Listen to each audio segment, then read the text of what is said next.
ലോകം മുഴുവൻ ഒരു മഹാശക്തിയായി അംഗീകരിക്കുന്ന, ബഹിരാകാശത്ത് പതാക പാറിക്കുന്ന, ലോകത്തിന്റെ ഫാർമസിയായി മാറിയ നമ്മുടെ ഭാരതത്തെ ഒരു വിദേശ നേതാവ് നരകമെന്ന് വിളിച്ചാൽ നമുക്ക് അടങ്ങിയിരിക്കാൻ സാധിക്കുമോ? അതെ, അമേരിക്കൻ പ്രസിഡന്റ് ഡൊണാൾഡ് ട്രംപ് വീണ്ടും തന്റെ വിഷലിപ്തമായ നാവുകൊണ്ട് ഭാരതത്തെ അധിക്ഷേപിച്ചിരിക്കുകയാണ്. ഇന്ത്യയും ചൈനയും ഹെൽ ഹോൾസ് അഥവാ നരകതുല്യമായ ഇടങ്ങൾ എന്നാണ് ട്രംപ് വിശേഷിപ്പിച്ചത്. ഒരു കാലത്ത് നമ്മുടെ പ്രധാനമന്ത്രിയെ കെട്ടിപ്പിടിച്ച് ബെസ്റ്റ് ഫ്രണ്ട്, ഒരു കാലത്തെന്നല്ല ഇപ്പോഴും ബെസ്റ്റ് ഫ്രണ്ട് എന്ന് വിളിച്ച, മൈ ഫ്രണ്ട് എന്ന് വിളിച്ച അതേ ട്രംപ് എന്തുകൊണ്ടാണ് ഇപ്പോൾ ഇങ്ങനെ തരം താഴ്ന്ന രീതിയിൽ പ്രതികരിക്കുന്നത്? ഇതിനു പിന്നിൽ വലിയൊരു ഗൂഢാലോചനയുണ്ടോ? അതോ ഇന്ത്യയുടെ കുതിപ്പ് കണ്ട് അമേരിക്ക ഭയപ്പെടുകയാണോ? ഈ വീഡിയോയിൽ നമ്മൾ ട്രംപിന്റെ ഓരോ വാദങ്ങളെയും പൊളിച്ചെടുക്കാൻ പോവുകയാണ്. അമേരിക്കയുടെ ഉള്ളിലെ ദാരിദ്ര്യവും കുറ്റകൃത്യങ്ങളും മറച്ചു വെക്കാൻ ഇന്ത്യയെ കരുവാക്കുന്ന ട്രംപിന്റെ തന്ത്രങ്ങൾ നമ്മളിന്ന് തുറന്നു കാട്ടും. ഡൊണാൾഡ് ട്രംപിന്റെ സ്വന്തം സോഷ്യൽ മീഡിയ പ്ലാറ്റ്ഫോമായ ട്രൂത്ത് സോഷ്യൽ അദ്ദേഹം പങ്കുവെച്ച ഒരു പോസ്റ്റാണ് ലോകമെമ്പാടും ചർച്ചയാകുന്നത്. അമേരിക്കയിലെ പരിസ്ഥിതി നിയമങ്ങളെയും ഫാക്ടറികളെയും കുറിച്ച് സംസാരിക്കുമ്പോഴാണ് അദ്ദേഹം ഇന്ത്യയെ വലിച്ചിഴച്ചത്. ഇന്ത്യയിലും ചൈനയിലും പരിസ്ഥിതി മലിനീകരണമാണെന്നും ആ രാജ്യങ്ങൾ നരകതുല്യമാണെന്നുമാണ് അദ്ദേഹം വാദിക്കുന്നത്. ഇതൊരു നിസ്സാരമായി കാര്യമായിട്ട് നമുക്ക് തള്ളിക്കളയാനാകില്ല. ഒരു രാജ്യത്തെ ഹെൽ ഹോൾ എന്ന് വിളിക്കുന്നത് ആ രാജ്യത്തെ കോടിക്കണക്കിന് ജനങ്ങളെയും അവരുടെ സംസ്കാരത്തെയും അധ്വാനത്തെയും വെല്ലുവിളിക്കലാണ്, അധിക്ഷേപിക്കലാണ്. ട്രംപ് ഇത് ആദ്യമായിട്ടല്ല ഇത്തരത്തിൽ സംസാരിക്കുന്നത്. മുമ്പ് ചില ആഫ്രിക്കൻ രാജ്യങ്ങളെയും അദ്ദേഹം ഷിറ്റ് ഹോൾ രാജ്യങ്ങൾ എന്ന് വിളിച്ചിട്ടുണ്ട്. ഇത് അദ്ദേഹത്തിന്റെ വംശീയമായ ചിന്താഗതിയുടെ തെളിവാണ്. ഇവിടെയാണ് നമ്മൾ ട്രംപിന്റെ ഇരട്ടത്താപ്പ് ചർച്ച ചെയ്യേണ്ടത്.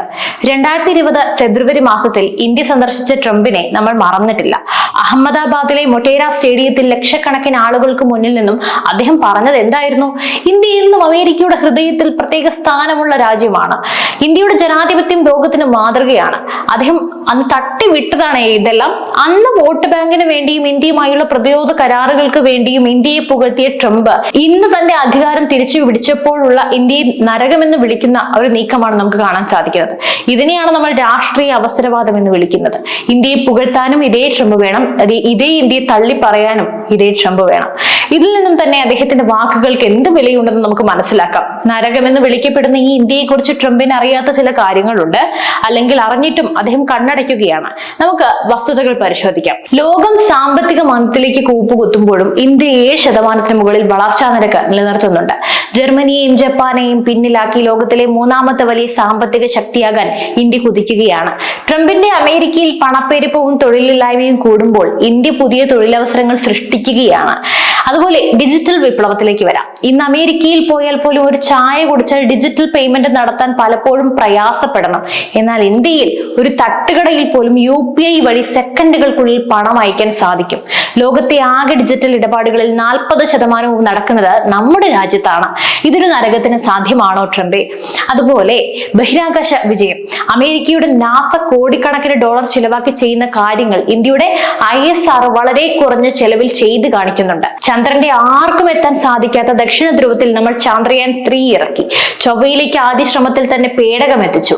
ട്രംപ് നരകമെന്ന് വിളിക്കുന്ന രാജ്യമാണെന്ന് ലോകത്തിന്റെ ബഹിരാകാശ ടാക്സിയായി മാറുന്നത്. അതുപോലെ ലോകത്തിന്റെ ഫാർമസിയാണ് എന്റെ രാജ്യം.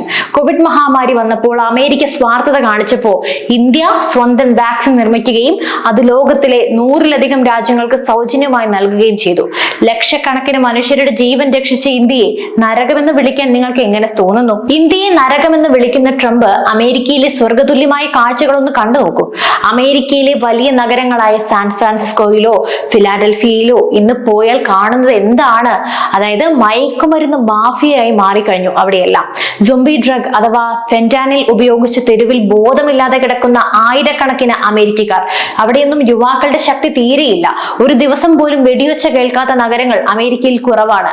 സ്കൂളുകളിൽ കയറി കുട്ടികളെ വെടിവെച്ച് കൊല്ലുന്ന ഭീകരമായ അവസ്ഥയാണ് നമുക്ക് അമേരിക്കയിൽ കാണാൻ സാധിക്കുന്നത്. ലോകത്തെ ഏറ്റവും വലിയ സമ്പദ് വ്യവസ്ഥ എന്ന് പറയപ്പെടുമ്പോഴും ലക്ഷക്കണക്കിന് ആളുകൾ അവിടെ തെരുവിൽ ടെന്റുകൾ അടിച്ച് ജീവിക്കുന്നുണ്ട്.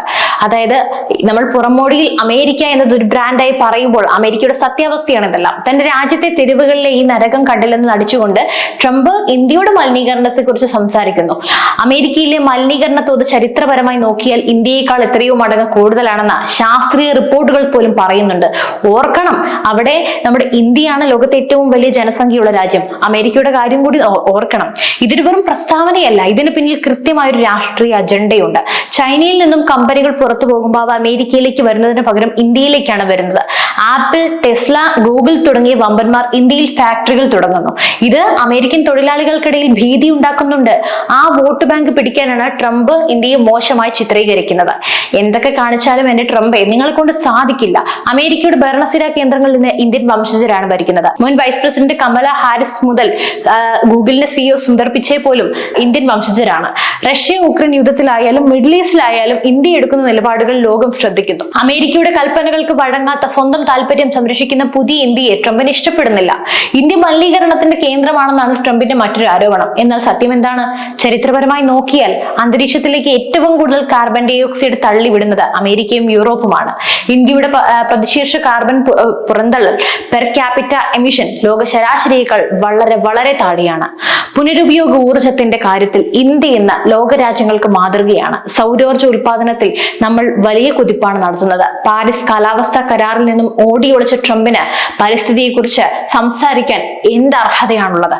ഇതിനൊന്നും ട്രംപിന് മിണ്ടാനില്ല. ട്രംപ് ഒരു കാര്യം മനസ്സിലാക്കണം, ഇന്ത്യ വെറും ഒരു ഭൂപടമല്ല, അത് 5000 വർഷത്തെ പഴക്കമുള്ള ഒരു സംസ്കാരമാണ്. ലോകത്തിന്റെ ഗണിതവും ശാസ്ത്രവും ആത്മീയതയും പഠിപ്പിച്ച മണ്ണാണിത്.